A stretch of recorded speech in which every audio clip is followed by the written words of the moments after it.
Shalom. Pembacaan firman kita hari ini terdapat pada 2 Timotius pasal 2. Panggilan untuk ikut menderita.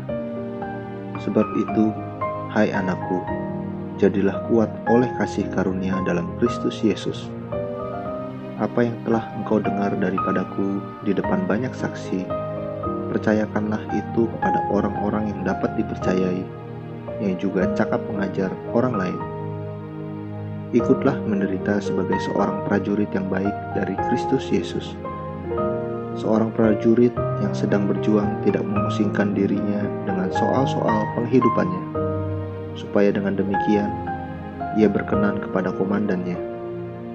Seorang olahragawan hanya dapat memperoleh mahkota sebagai juara apabila ia bertanding menurut peraturan-peraturan olahraga. Seorang petani yang bekerja keras haruslah yang pertama menikmati hasil usahanya. Perhatikanlah apa yang kukatakan. Tuhan akan memberi kepadamu pengertian dalam segala sesuatu. Ingatlah ini, Yesus Kristus yang telah bangkit dari antara orang mati, yang telah dilahirkan sebagai keturunan Daud, itulah yang kuberitakan dalam Injilku. Karena pemberitaan Injil inilah aku menderita, malah dibelenggu seperti seorang penjahat. Tetapi firman Allah tidak terbelenggu. Karena itu aku sabar menanggung semuanya itu bagi orang-orang pilihan Allah, supaya mereka juga mendapat keselamatan dalam Kristus Yesus dengan kemuliaan yang kekal. Benarlah perkataan ini. Jika kita mati dengan Dia, kita pun akan hidup dengan Dia. Jika kita bertekun, kita pun akan ikut memerintah dengan Dia.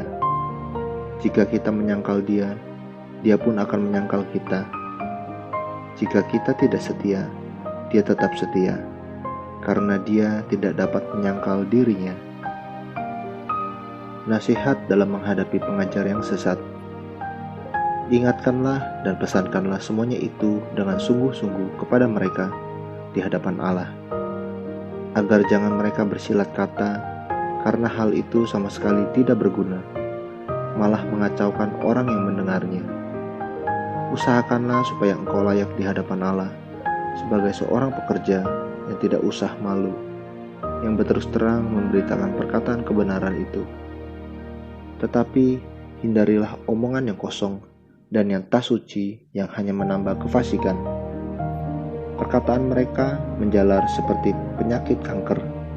Di antara mereka termasuk Himeneus dan Filetus, yang telah menyimpang dari kebenaran dengan mengajarkan bahwa kebangkitan kita telah berlangsung, dan dengan demikian merusak iman sebagian orang.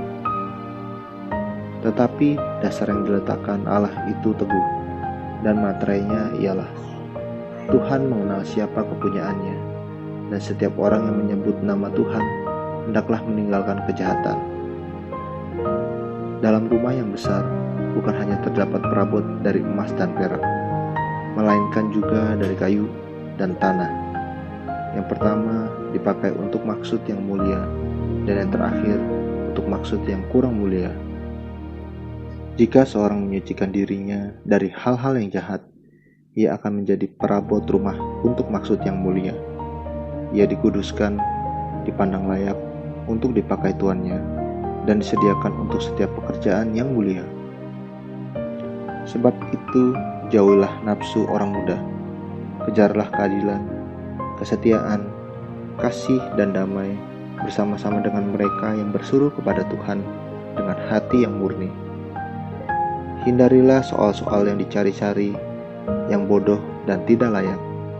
Engkau tahu bahwa soal-soal itu menimbulkan pertengkaran. Sedangkan seorang hamba Tuhan tidak boleh bertengkar, tetapi harus ramah terhadap semua orang. Ia harus cakap mengajar dan sabar,